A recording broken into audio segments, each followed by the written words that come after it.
5 seconds.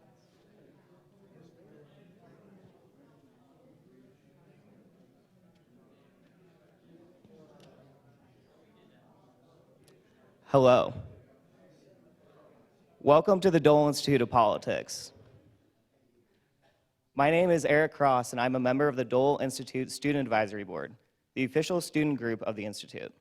The Student Advisory Board is a bipartisan group whose members can access many great opportunities through their involvement with the Institute, including volunteering at programs and networking with our special guests.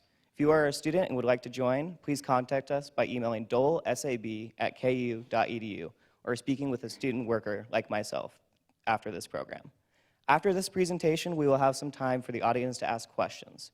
If you have a question, please raise your hand and a student worker with a microphone will come to you. Please stand if you are able and ask just one brief question. Before we begin, I'd like to remind you to please turn off your cell phones. And now, please join me in welcoming Dr. Abel.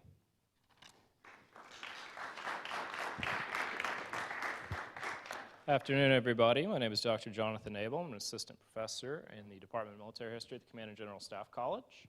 It's my pleasure to introduce our former chairman, Dr. Tom Hanson. Former director. Dr. Tom Hanson, who is a retired officer in the U.S. Army after more than 28 years of service, retired in 2017. Did his PhD at The Ohio State University in American military history, specifically in the era of the Korean War. His book on the 8th Army in the Korean War, Combat Ready, is an excellent read. And he has been an instructor at, of course, the Command and General Staff College, the U.S. Military Academy at West Point, and George Mason University.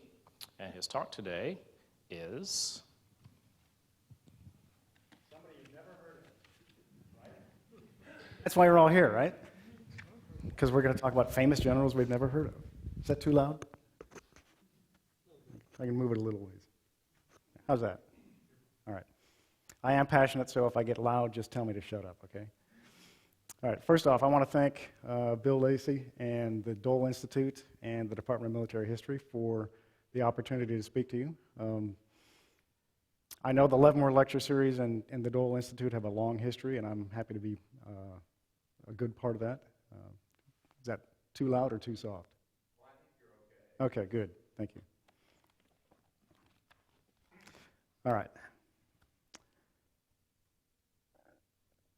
As Jonathan said, I'm Tom Hanson. I am a retired officer. I am a former instructor at the Department of Military History at Fort Leavenworth, and I am now an independent scholar. That independent scholar really just means somebody who has nothing better to do than go poke around in archives and libraries and things like that. So bear with me. I've rehearsed this several times. I always run over. So if anybody's got plans before 5:30, raise your hand. Anyway, I will try to run through it, and if it seems a little disjointed, that's because there was some mental fast-forwarding there as I went through it. So, all right, now let's meet today's mystery guest. Lieutenant General John Clifford Hodges Lee, U.S. Army retired.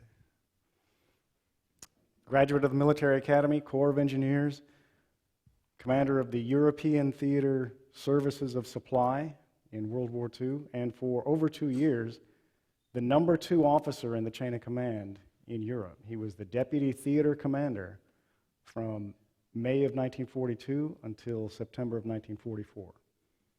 So, pretty important guy, right? And yet, he enjoys almost a universal bad reputation among historians. And a lot of his peers didn't think much of him either.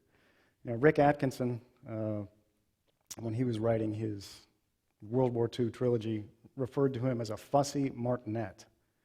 And Stephen Ambrose, kind of the dean of American military historians 20 years ago, called him, quote, the biggest jerk in the ETO.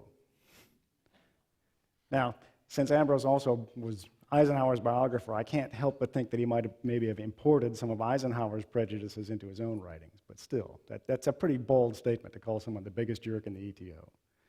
But even his peers didn't think much of him sometimes. Beadle Smith, who was Ike's chief of staff in World War II, referred to him as a stuffed shirt and made sure that he thought that Ike was a pretentious bastard who wanted to become an aristocrat.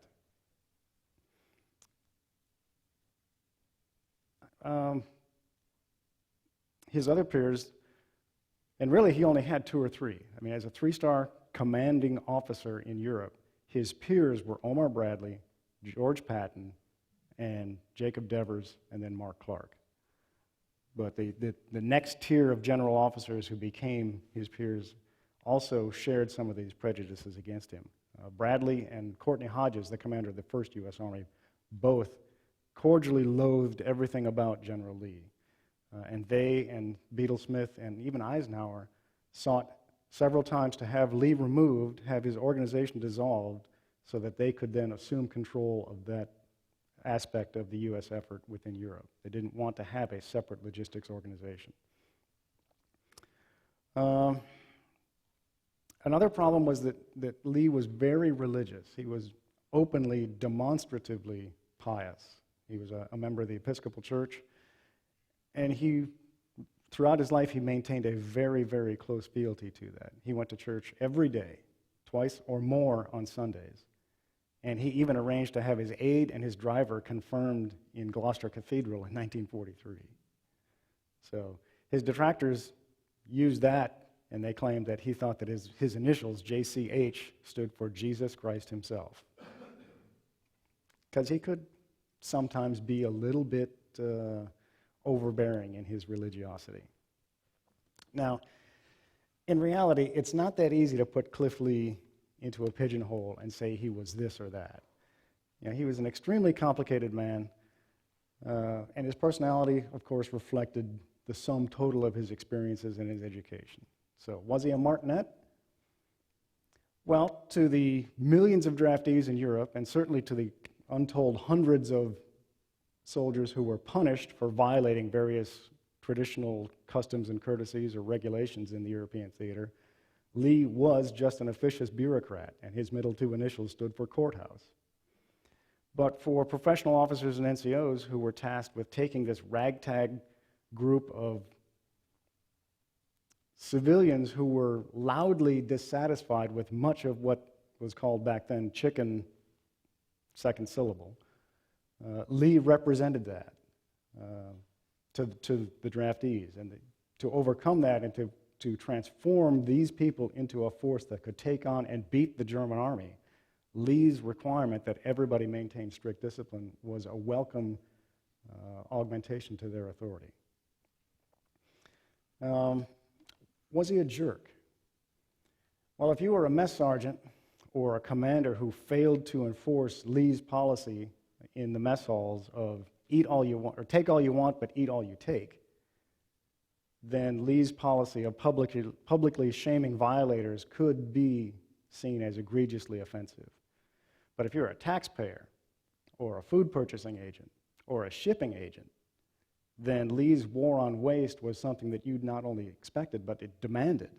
And it warmed the hearts of a certain senator from Missouri who would shortly make a name for himself fighting government waste large enough to become the Democratic nominee for vice president in 1944. So was he a stuffed shirt? To a self-made man like Beadle Smith, who started life as an enlisted man, started his professional life as an enlisted man, Lee's patrician manners and his easy camaraderie and seamless integration into British society might have seemed pretentious and self-righteous. But since a vital part of Lee's mission was to bring several million young men into Britain, along with all their equipment, and store it there and let people train, and then ship them to the continent, all without ruffling the feathers of our British hosts, then somebody who could do that and integrate himself into their society without trouble and be accepted by them might actually be somebody whose skills you want to foster instead of condemn. All I'm saying is that it's very difficult to paint him with a single color. Now, you can't call General Lee the architect of victory in World War II. Clearly, he wasn't responsible for the planning. But you can call him the supplier of victory. And it's really a credit to General Lee and his organization, but most of all to his tireless energy. He worked 16 hours a day or more, 7 days a week, for 3.5 years. He had a phenomenal memory and paid incredible attention to detail so that he could ensure that things maintained their focus and didn't veer off into wastefulness or duplicated effort. And he was also a completely self-effacing man. He had no desire for glory. He wasn't going to compete with George Patton or Omar Bradley for the headlines. He would have been a perfect supply officer for MacArthur, because MacArthur wouldn't let anybody have the headlines anyway. But Lee's being positioned in Europe ensured that the Allies were much more flexible in the summer of 1944 when the plan got thrown out the window. And he made sure that the Allies were much less brittle in December of 1944 when von Rundstedt caught the Allies with their pants down in the Battle of the Bulge. So if he's so important, why don't we more know about him? Why isn't he more famous? Why don't you say Patton, Bradley, Lee? That kind of rolls off the tongue, right? Anybody see the movie The Da Vinci Code back in the 90s? You remember the painting? There's this space here to Jesus' right where Leonardo da Vinci allegedly painted and then erased Mary Magdalene because the medieval church couldn't sanction having an unimportant or a second-class person in the painting of the Last Supper. Well, Ike and Beadle Smith pulled a Da Vinci in September 1945, and they arranged to have a picture taken of the principal commanders in Europe at a time when Lee wasn't present. And so, guess what? Guess who should be here? And it's obvious that somebody's missing. But he's not. Yeah, the ancients had a term for this. It's called damnatio memoriae. And it was so common then that, you never think that that's something that we would practice these days.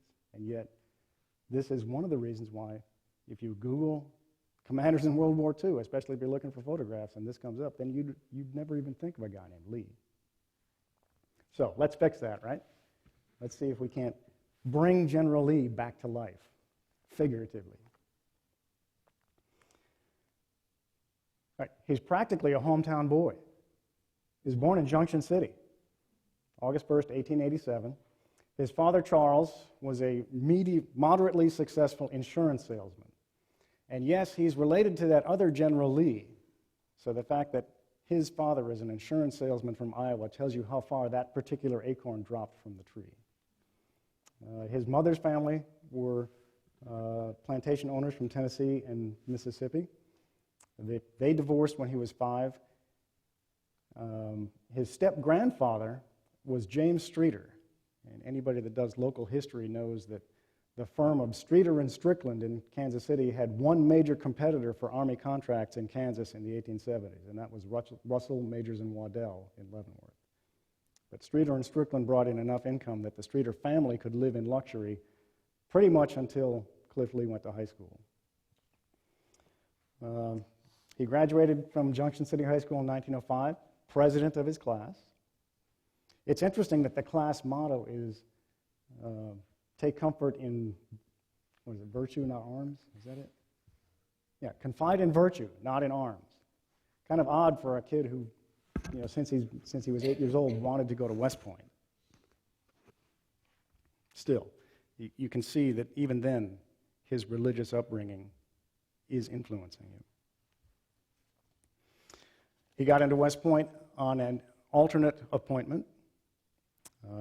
At the very last minute, Charles Smith's primary appointment backed out, and so Smith contacted Lee's mother and said, he's got to go, but he's got to go right now.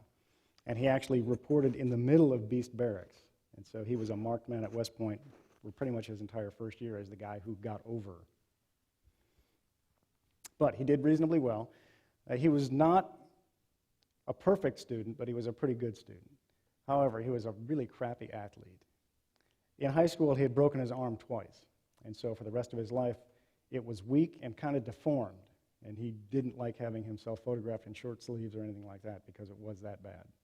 But despite that handicap, he said, I'm going to finish in the top 20 of my class, because the first 20 graduates of every graduating class at that time were commissioned in the Corps of Engineers, which is where Lee wanted to go.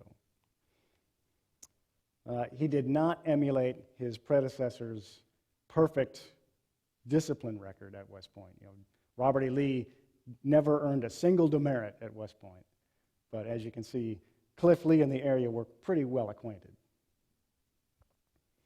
For those of you that aren't familiar with West Point, if you're punished, if you're found to be deficient in some way on an inspection or required knowledge, they give you a rifle and they tell you to march back and forth.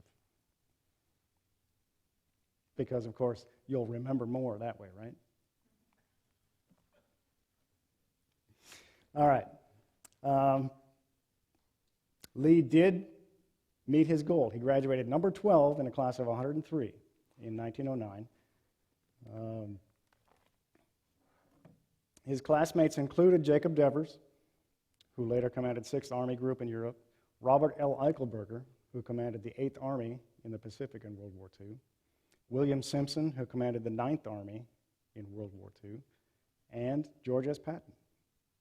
So, pretty distinguished company. I know 1915 is the class the stars fell on in West Point lore, but that's a pretty good cross-section of graduates right there, I'd say. After undergoing a period of finishing assignments and finishing the engineer basic course at Washington Barracks, Lee hopes to go overseas because it's exotic, there's extra pay, things like that. So where does he go? Kansas kid goes to Fort Leavenworth. He's assigned to Company M, 3rd Engineers, which is a school regiment designed to help students at the School of the Line understand how to employ engineers in the field. Company M is a pontoon bridge company, and they haul their bridges on mule-drawn wagons. So, kid from Kansas, need a stable officer, that's what Lee does. He's the stable officer in addition to his regular platoon leader duties. He's a conscientious officer. He quickly earns the respect of his men, despite the fact that they still think that he's something of an aristocrat. But in this picture here in the upper left, he really looks like a little boy dressed up. So it must have been very hard for him to assert his authority initially, because he did look very young.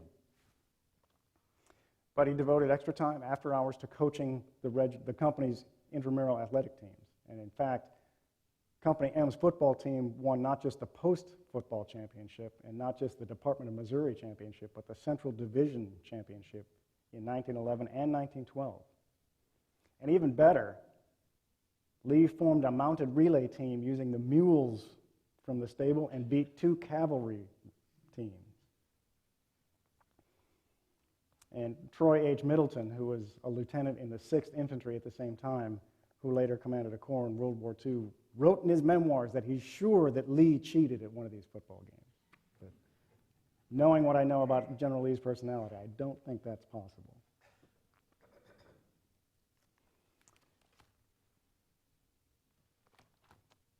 Now, as I said, in 1911, Lee had hoped that he was going to get an overseas assignment. The family's fortunes had taken a turn for the worse with the death of his father, his step-grandfather, and then his grandmother's death. And so he pretty much had to go to work and support himself and his family. So he wanted to go overseas because it came with extra pay. You get foreign duty pay if you're in the Philippines or in Puerto Rico or something like that.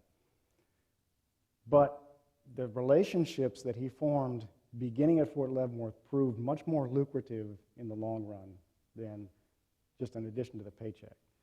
As you can see, the first person he meets when he signs in at the officers' mess at Fort Leavenworth is the president of the mess, Captain Douglas MacArthur. And they get along very, very well. They have the same personality, the same outlook on the profession, and they correspond regularly throughout Lee's life. And then in 1912, the Secretary of the Army is Henry L. Stimson. He is making a tour of Western posts, and at each post he is assigned a junior officer as his local aide for the trip. Lee is the youngest officer by far in his regiment, so they say, you're the acting aide for the Secretary of War. Now, normally you would run and hide from an assignment like this, but Lee, his motto is never complain, never explain. He accepts it and says, yes, sir, 3 bags full, and does such a good job that Stimson takes him along for the rest of the trip to every military installation west of the Mississippi. So as a lieutenant, he gets this phenomenal exposure to the entire pre-World War I U.S. Army and meets most of the officers in command of those garrisons, all of whom will play a part not just in the Great War, but in the interwar period after that. The other person along for the ride on this is the Chief of Staff of the Army, Major General Leonard Wood. Now, if you know anything about Leonard Wood, he is not a typical officer. He's a surgeon. He was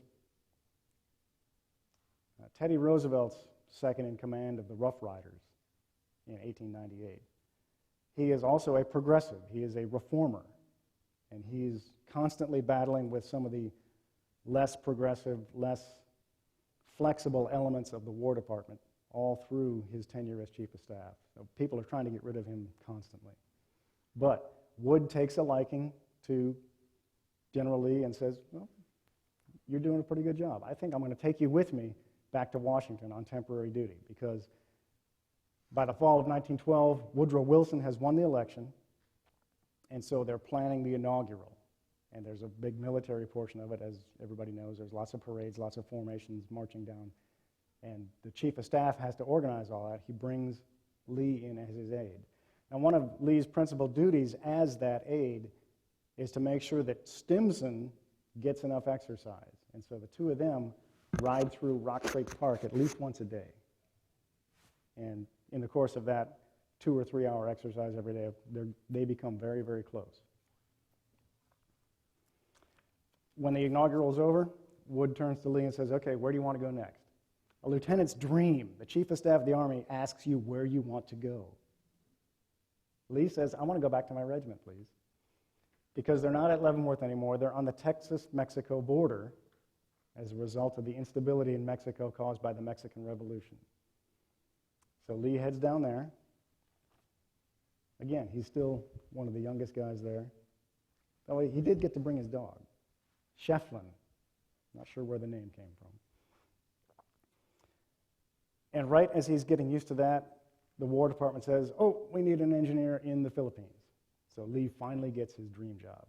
He gets orders for the Philippines. It's nice, tropical, exotic location, a lot wetter than the Texas-Mexico border. But en route, he stops in Guam because they tell him, you have to spend the next 10 months conducting a military survey of Guam. We've owned it for 10 years, but we don't know what's there. So he conducts the very first military survey of Guam, and that survey stands with minor modifications until the post-war survey in 1946. Another interesting part of that is that he compiled the notes that he took of the techniques that he used to conduct that survey and published them in 1917 as Manual for Military Topographers. And that remains the standard text for the U.S. Army for 6 decades until it's superseded by computer-assisted drafting and satellite imagery. I'd say that's a pretty impressive contribution to the Army. And when he's in the Philippines, he's only there for a little over a year, it turns out. But he continues to network. He meets another one of his former West Point classmates, Edwin Watson. He's a captain at the time, but he's a future major general. He's the senior military aide to Woodrow Wilson, and he's the appointments secretary to FDR.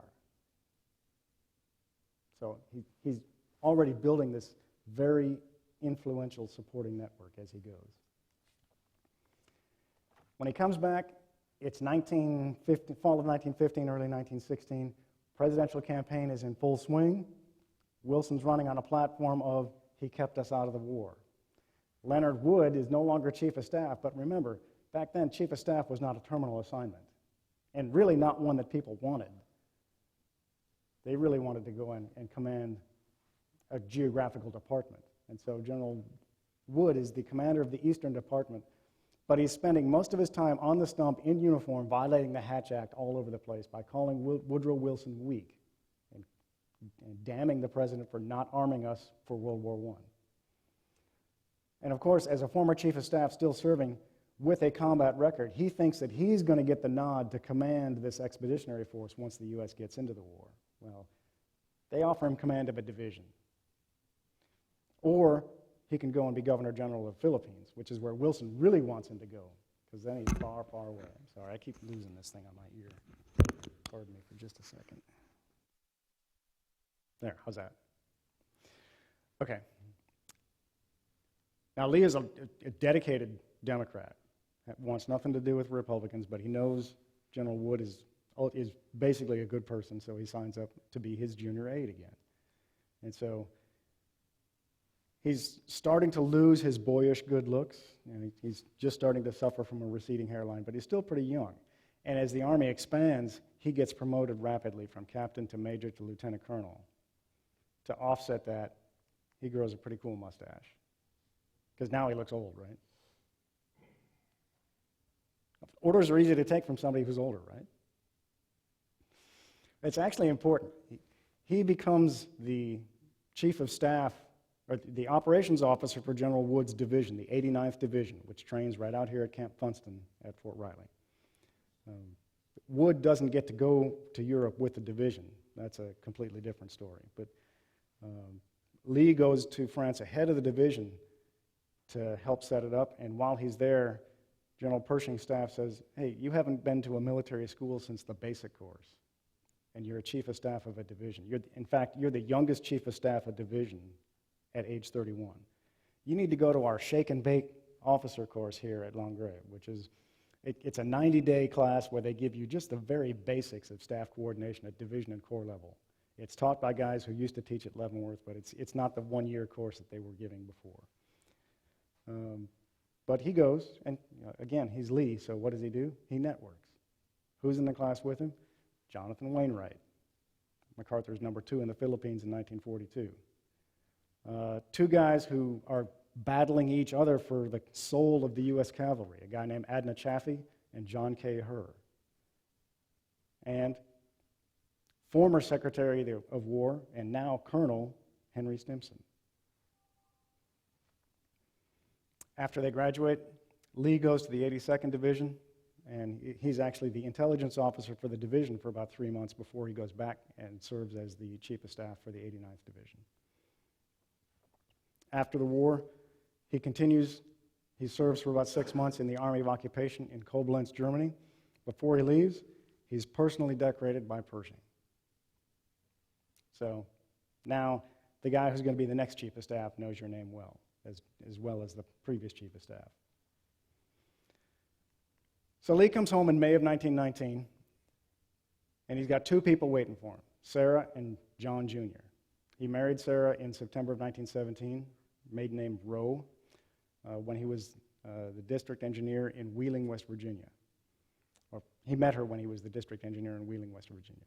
His son John was born while he was serving in France. Actually, his son was born on 12 July 1918, the same day that Lee led a patrol forward of the 82nd's lines to earn the Silver Star that he was decorated with by Pershing.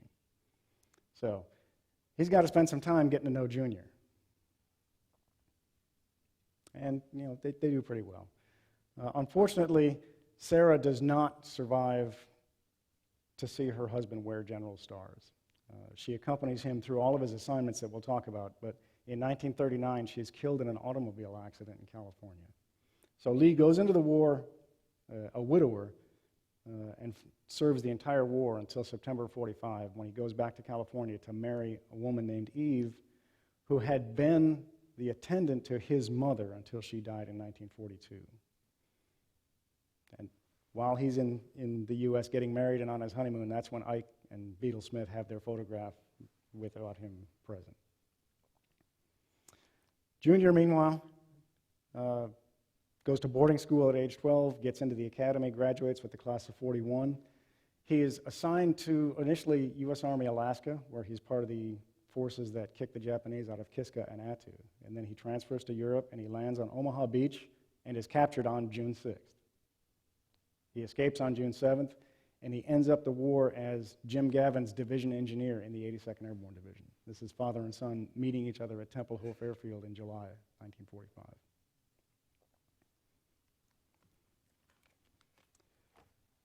So the war's over. There'll be no more wars, right? Because it was the war to end all wars.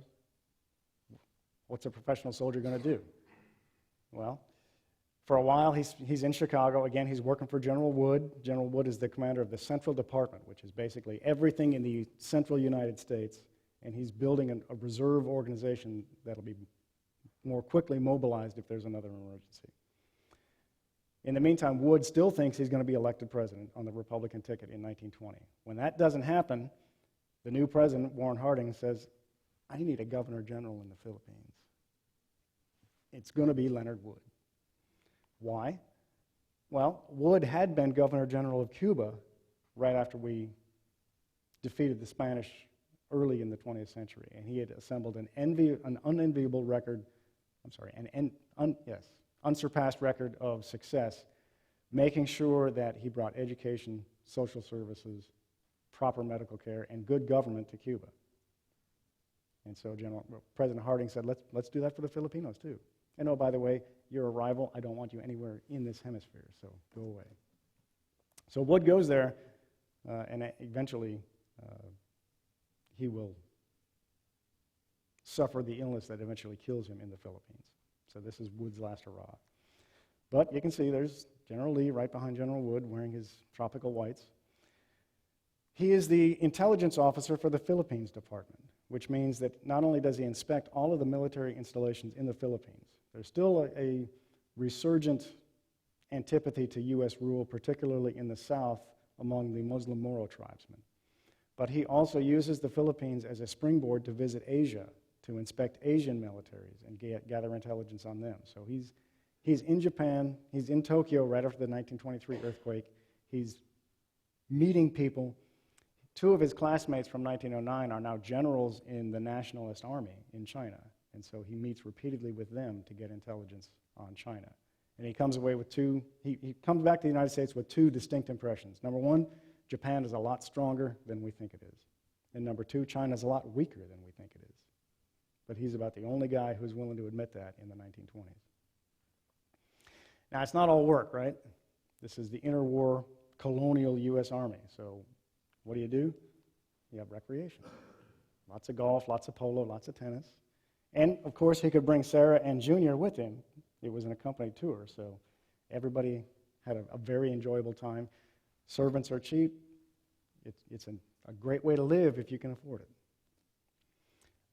One of the fringe benefits is, of course, he's a relatively senior officer on General Wood's staff. He's got the ear of the boss, so when official visitors come that the general can't deal with, Major Lee gets the nod. So HMS Renown visits Manila in 1922. Aboard is the future Edward VIII, who spends 2 delightful days with General Lee and leaves him with several mementos, and a lifelong correspondence ensues. Is this guy lucky or what? I mean, he knows everybody. And it's crazy. When he comes back from the Philippines in 1923, he's assigned to Vicksburg, Mississippi. He's the district engineer on the Mississippi River. He's there for 5 years. While he's there, the Mississippi floods in 1927. It's one of the worst humanitarian disasters in the United States. That's hard to say that now, given all the flooding we've suffered recently, but back then, you're talking about 600,000 people just in Mississippi who are displaced by the river, over 1 million acres of land destroyed or disrupted. Lee takes charge of the whole thing. They quickly build displaced persons camps so that despite the massive scale of the flood, only 250 people die in Mississippi. In 1923, that's pretty good, I'd say. Lee is also in charge of everything from Cairo, Illinois, to the Louisiana-Mississippi border. And so he can't do that on the ground. You can't even do it economically on a boat, especially since there's so much debris in the water that it's too hazardous to navigate. And so Lee The same year that Lindbergh flew the Atlantic, Lee pioneers the use of an aircraft to oversee his domains. It's something that American commanders now call battlefield circulation, but back then it was brand new, and Lee, as a major, was one of the first guys to implement it. And oh, by the way, he's not in charge of the relief effort. He's just one of the principal workers. The guy who's overall in charge of the flood control in 1927 is Herbert Hoover, current Secretary of Commerce and shortly President of the United States. You get the feeling you'd want to be standing next to Lee in Vegas or in a thunderstorm. Okay, it's mid-1920s. Lee is starting to show his age a little bit. He takes off the mustache, figures that's no longer acceptable within the Army. And he's also wearing civilian clothes because uniforms are no longer as popular as they once were. And he serves a series of engineer assignments in various rivers. He goes from Vicksburg to Wheeling, West Virginia again. Nice time for his family, his wife's family, to reconnect with them. Then he goes to Wheeling, West Virginia. Then he goes to Philadelphia. He's the Philadelphia district engineer for about 4 years. And then he's sent to Portland, Oregon, where he's the Northwest district engineer, which includes everything from San Francisco to Anchorage. And so again, he's going to be using an aircraft to visit his far-flung empire. That's his mother in the middle. She lived with them from the time they came back from the Philippines until he went overseas in 1942. And that's Sarah on the left. Now, when they went to Vicksburg, they had to leave their Filipino servants behind. So they hired a married couple from Vicksburg, as was the custom at the time, an African-American couple named Henry and Mabel Chambers. Their relationship was very, very close. The Chamberses served General Lee until his death in 1958. And after Sarah died in 1939, Mabel stayed on as his housekeeper, and then when he went overseas, she became housekeeper to first his mother and then to his aunt, Jean Landers. And so they maintained this very, very close relationship. Henry initially didn't know how to drive, so he was just the gardener. But General Lee taught him how to drive, and then in 1942, took him to Europe as a new private. But like George Patton, Sergeant Meeks, who was George Patton's driver, by the end of the war, Henry Chambers is a master sergeant. Not a bad gig if you can get it. As the Portland engineer, he spends a lot of time at Fort Lewis, and there are two other officers at Fort Lewis that he meets and becomes friends with. The first one is then Brigadier General George Marshall, commanding an infantry brigade up there, and the other is Colonel Dwight Eisenhower, commanding an infantry regiment. Eisenhower and he they're not good buddies, but Marshall invites Lee and his wife frequently to be dinner guests at his house. Every time they travel through Fort Lewis, they're guests at the Marshall home. So Marshall already has a pretty good opinion of Lee. And then when Lee's wife dies in the accident, Marshall, by now, is Chief of Staff of the Army. And so he calls Lee and says, look, I know you've just had this horrible event. I've got something that might take your mind off it. The President has authorized us to expand the Army, including the Army Air Forces. Contracts are a mess. Construction is all fouled up. I need you, a trained engineer, to look at everything we're doing in the Western Hemisphere and tell us how to fix it. And so for the next 10 months, Lee is on an airplane visiting everything, from Anchorage to the West Indies, to Brazil, to the Canal Zone, looking at what's been done, making recommendations on how to save money, how to rescue what's already been done so that you don't have to undo it, and thereby save taxpayers' money. In the summer of 1940, he's up in Alaska, and he arranges for his son to be the cadet recorder of the board. And so in the summer between his sophomore and junior year at West Point, Junior is in the field working for Dad. It's the only time that father and son actually served alongside each other. After that, Marshall says, okay, you did a good job on that. I want you to go south. I'm going to promote you to Brigadier General. I'm going to make you the commander of Fort Mason and the San Francisco Port of Embarkation. We know we're going to have a war with Japan. We just don't know when. We know that the Port of Embarkation in San Francisco hasn't been updated since the Spanish-American War. You need to fix it so that we can send troops out of there. He's in the middle of that when the Army expands again and Marshall needs division commanders. Now, if you know anything about George Marshall, you know that he had decided opinions about who was fit enough to command a division and a regiment and a brigade.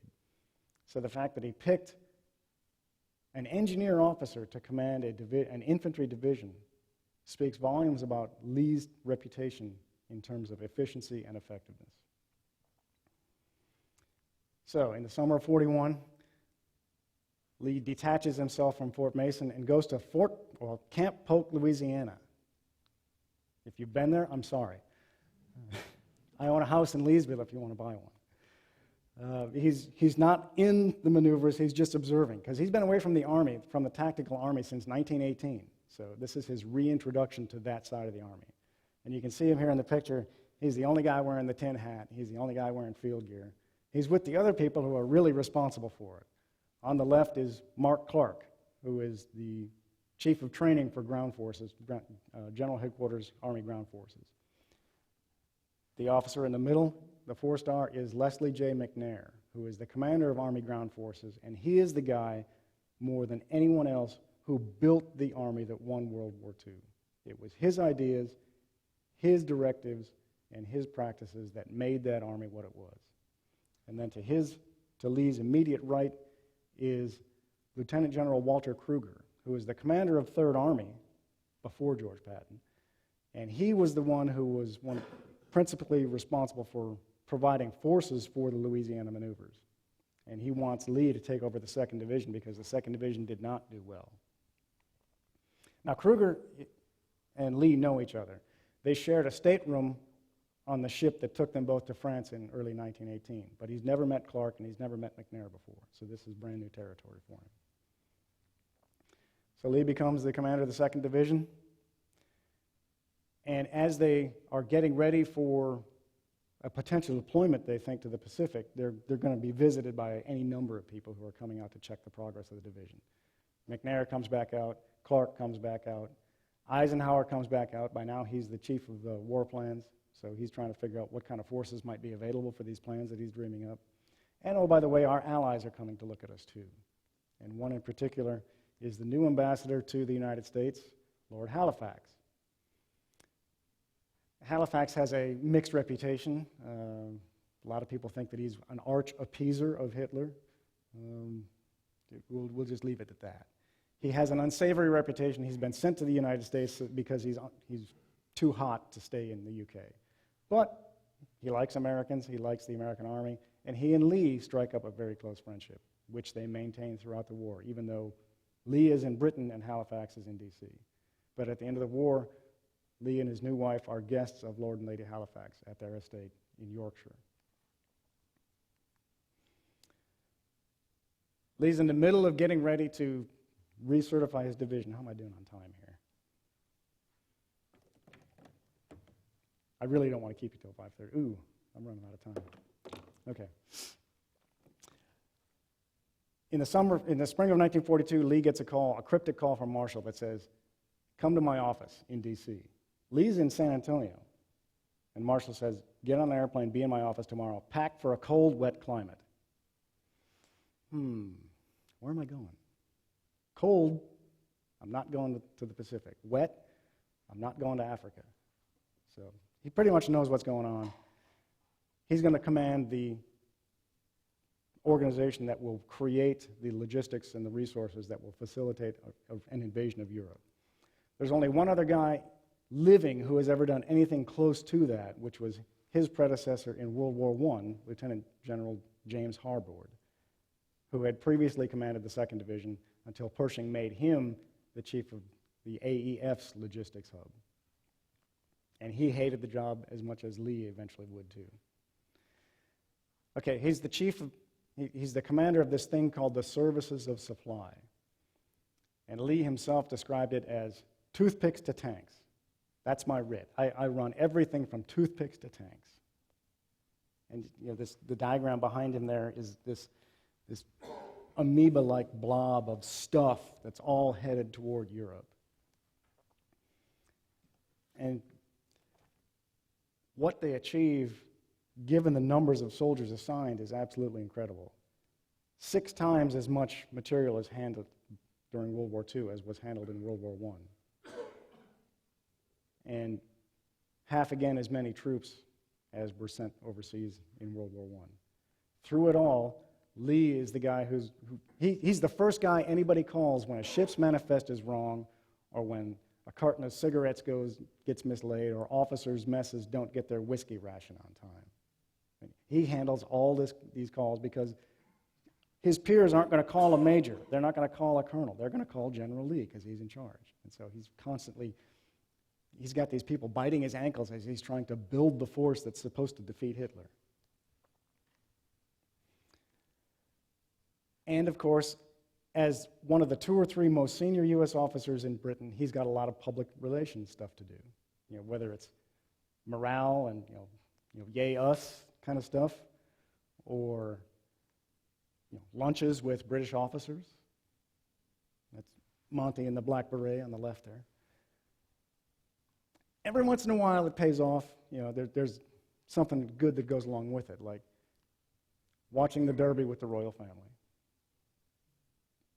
It's the Queen Mother there right on the left, well, the Queen at the time, George VI in the naval uniform, and then right over on the right you can see then Princess Elizabeth.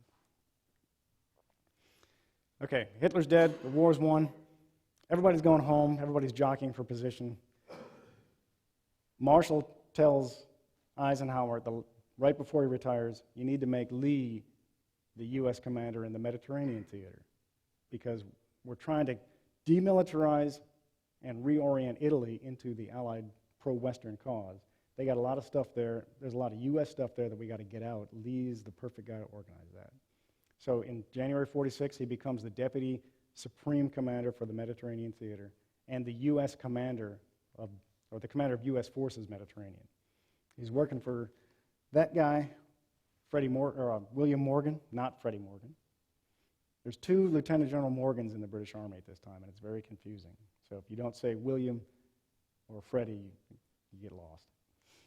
A lot of it is, he is the face, or in this case, the voice of Allied policy to Italy. He's also in charge of the demilitarization of the Italian fascist army. And oh, by the way, there's this nasty, contentious piece of terrain called the city of Trieste, which both Yugoslavia and Italy claim. And we're trying very hard to keep Marshal Tito from just marching in and claiming it for the Yugoslavs. So Lee is involved in all those negotiations all the way through until he leaves in 1947. He retires in 1947. Again, he's visiting, getting lots of visitors. That's Eisenhower, Secretary of War Patterson. President Hoover comes back over on his food tour. And, of course, the Duchess of Windsor. Old friends by now. He retires in 1947 and immediately goes to work for the Brotherhood of St. Andrew as Executive Vice President. The Brotherhood of St. Andrew is a lay organization of the Episcopal Church. And he's responsible for expanding the reach of the church's message, establishing new chapters, bringing the Word of God to the world. He travels over 100,000 miles in the first 3 years of his service there, including a mission to Japan. So he's clearly dedicated to this. He takes time out in 52 to run Democrats for Ike in Pennsylvania. But really, he just wants to be a grandfather. Because by now, Junior has grown up, married, and had his own junior, who is now J.C.H. III. Notice, however, you can take the soldier out of the army, but you can't take the army out of the soldier. If you look closely, General Lee is wearing spit-shined and bloused combat boots. He died in 1958 of heart failure at age 71, relatively young, but it's a family defect. And even as he died, there's this controversy over what is his legacy. Is he a hero or is he a jerk? Is he controversial? What is he? Notice that Eisenhower sent a colonel to represent him. Eisenhower's president by now. If you look at the presidential appointment books for that day, Eisenhower was golfing in Newport, Rhode Island. Couldn't attend the funeral of his principal deputy in Europe. The reason there's this controversy in 1958 is that 10 years before, right before he retired, a journalist named Robert Ruark, who worked for Scripps Howard, wrote a series of defamatory articles about General Lee. Robert Ruark was the Geraldo Rivera, or the Jim Acosta of his day. It's an incidence of what we now call fake news, but it was all truths, lies, and things. He visited Lee's headquarters. He spent 36 hours in Livorno, and then he spent a week on vacation on the island of Capri, writing 5 separate columns, all of which condemned General Lee and accused him of all manner of improprieties. Lee immediately called Ike and said, "Send the Inspector General out to investigate." And then he opened his door to all the journalists in Europe and said, "Come on down, take a look. I've got nothing to hide." The IG report completely exonerated Lee, resulted in some minor admonitions to his staff, but it basically made Ruark look like an idiot. But his accusations stick. I mean, why would Stephen Ambrose call him the biggest jerk in the ETO if something hadn't stuck?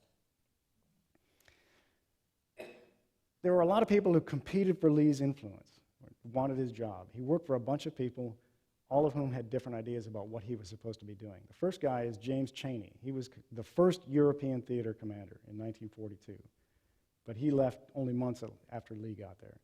Eisenhower was there, but he was distracted because he was almost immediately told to start planning for an African invasion. Frank Andrews became his boss and hated him.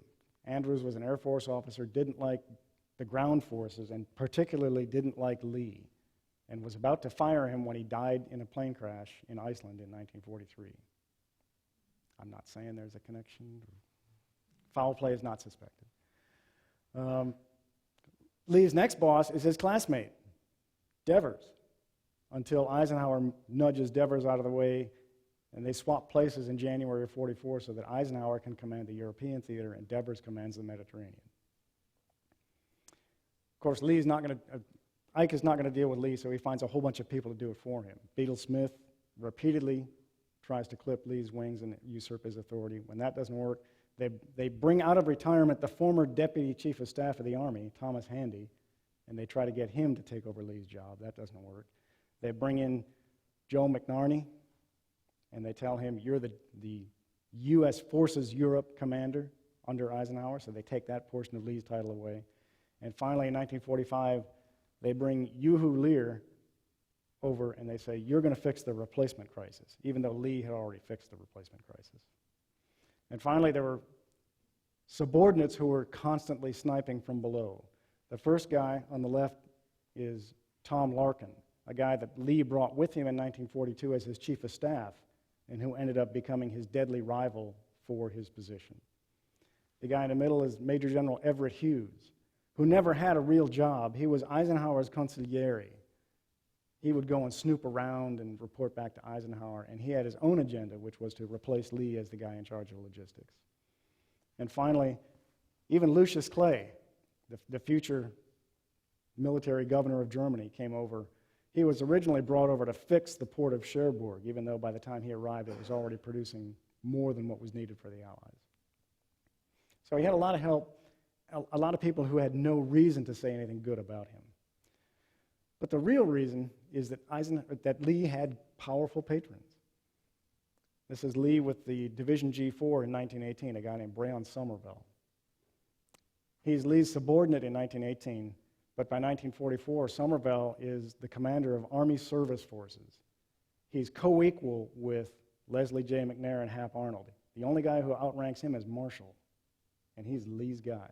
Or at this point, Lee is his guy. The other thing is, remember, he had been Stimson's junior aide in 1911. Well, who's the Secretary of War again in 1945? Well, it's Henry Stimson, who pens a personal note to him on his promotion to 3-star saying, "I remember well our first meeting." The real reason, though, that I think Lee stuck in everybody's craw was that he was a lifelong champion of expanded opportunities for African Americans. He didn't like segregation. This is a grandson of a man who owned 700 slaves. And yet he believed in equality. And in the fall of 1944, we've run out of 18 and 19-year-olds to send over to Europe because the casualties we're suffering fighting the Germans exceeded our expectations by a factor of about 2. But we've got all these infantry-trained soldiers working in the service forces, but they're black. Now, War Department policy is we're not going to use them. They're service troops. But Lee says, no, that's stupid. They're trained, they're ready. If we use them properly, they'll fight. And so finally, he convinces Eisenhower to let him recruit a limited number of these soldiers to serve in segregated platoons. They're going to serve in black platoons with black NCOs in white companies. Now, it's phenomenal. Beadle Smith writes a series of memos to Ike, and it makes him sound like George Wallace. You know, he says this is the stupidest thing ever.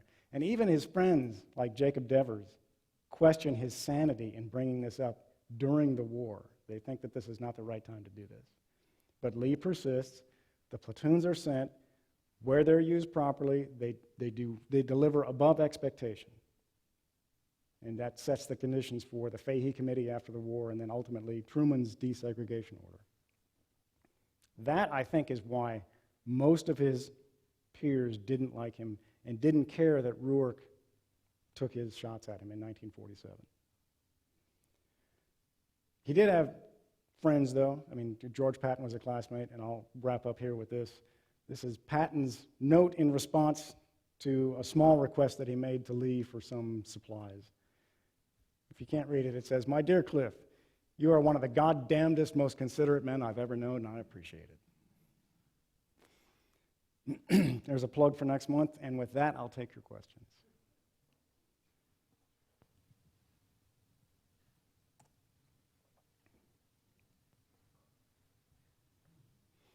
Sir. Hang on, I got to get you your microphone. I'll take it. J.C.H. Lee was head of Army Supply in Europe during World War II, and the question is, did he come up with any new principles for doing that kind of work, organizational principles or principles relating to the movement of materials? I don't think so. I don't think he had that kind of imagination. He wasn't an innovator. He was an executor. And he could organize and synchronize efforts, but he wasn't a deep thinker. And as shown by his interview with Harbord right before he goes over, he's going to use the World War I template as his guide in what he does. And that handicaps him in a couple of ways, because it solidifies the divide between the resource managers and the operational planners. And Army doctrine now requires that be done, that those two responsibilities now reside in one person, in the commander. But back in World War II, those were two separate efforts. And then there was a conference committee, just like a House and Senate conference committee, to decide what logistics can really support in terms of tactics and operations. So it would have been nice if he'd thought that, but he wasn't that kind of thinker, and he was preoccupied by dealing with 50-meter targets. He couldn't think at the 300-meter level. I'm sorry, I used up all the oxygen in the room, didn't I? Sir? Did he not completely disobey Eisenhower's orders in terms of taking over the hotels in Paris after the war? Thank you very much. Yes, he did. Eisenhower had specifically ordered that U.S. units will not enter and occupy Paris. He wanted to keep Paris as an R&R destination for combat troops. And already by this time, there's a distinct rivalry between soldiers on the line and soldiers in the rear. I mean, there always is. But if you know anything about Paris and French geography, there's only one location from which you can effectively manage the transportation network in France and Northwest Europe, and that's Paris. If you look at a road map, if you look at a rail map, everything radiates from Paris. And so Lee is stuck out in some field in Normandy trying to run this entire logistics effort. And he says, I can't do that. So operating within commander's intent, which what he had to do because he couldn't get in to see Eisenhower. He moves his headquarters into Paris. Now, did they bring a lot of people they might not have had to bring? Oh, yeah. Did they occupy the best hotels? Yes. Cost of doing business, I guess, right?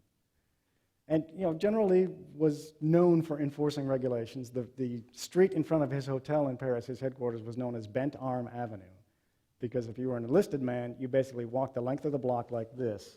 Otherwise, you'd get fined. So, was there some credence to the fact that he might be a martinet? Perhaps. Other questions?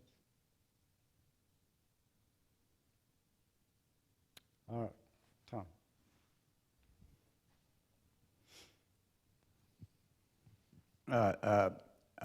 J.C.H. Lee has all of these amazing adventures throughout his life. My question is whether he himself felt that he'd had a successful career, were pleased by his career. Yes. The short answer is yes. He felt fulfilled in what he had done. He did pen a memoir of sorts. It was really a memory jog, kind of an annotated calendar more than anything else. He didn't live to complete his memoir, but he did plan on it. But in the memoir, he's perhaps overly pleased with himself on a number of events, which again, if you read that and don't know anything about the man, it comes off as very arrogant.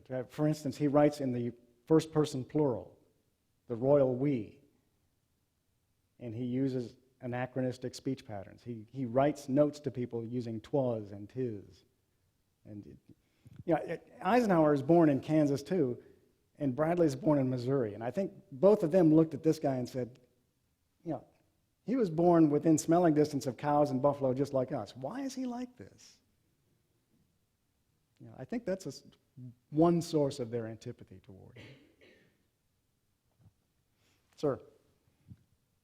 After his first wife died, and then the time he remarried, significant amount of time, who raised his son during that period of time? Well, his son had graduated from the academy in 1941. So when Junior's mother died, he was already a student at the academy. But he'd been bundled off to school at age 12 to boarding school anyway, so there were no domestic responsibilities. That's significant, though. Lee was a bachelor. He was a very eligible bachelor, still pretty good looking, and he had a lot of money, which is another reason why Eisenhower and Bradley didn't like him, because he had money and they didn't. And we all know that there was a certain driver who accompanied Eisenhower on his many trips to the country when he was in London. And there were several attempts to include General Lee in this, and there were people who said, well, yeah, just come along. We'll provide, somebody will provide for you. But knowing how religious Lee was, you can imagine what his response to that was. He wanted nothing to do with that. I agree in some respects with what Tom Brokaw wrote about the greatest generation, because they certainly rose to a challenge and met it in ways that we can't imagine. But when we write books like that, we also lose sight of the fact that everybody is human and subject to the same foibles that we are now. And so they were a great generation, but they were not supermen, and we should not treat them like that, because we diminish their humanity when we do that. Sir.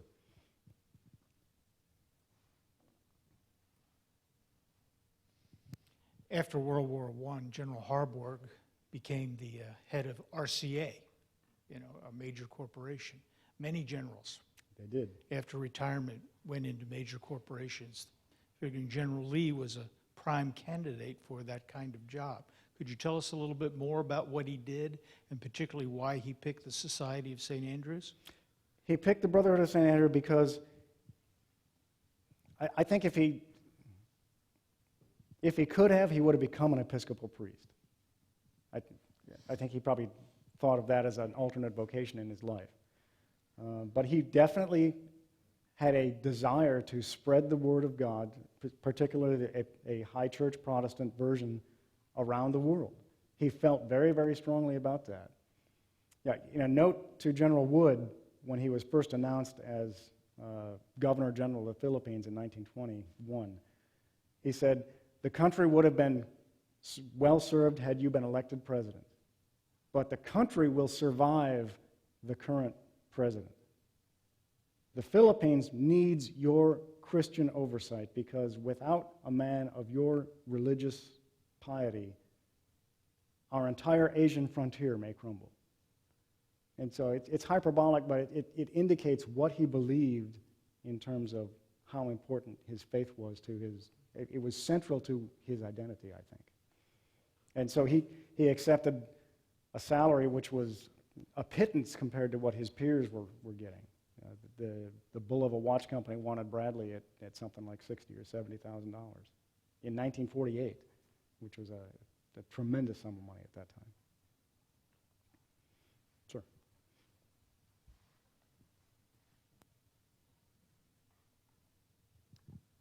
Was General Lee involved in organizing the Red Ball Express? He was one of the principal architects of it.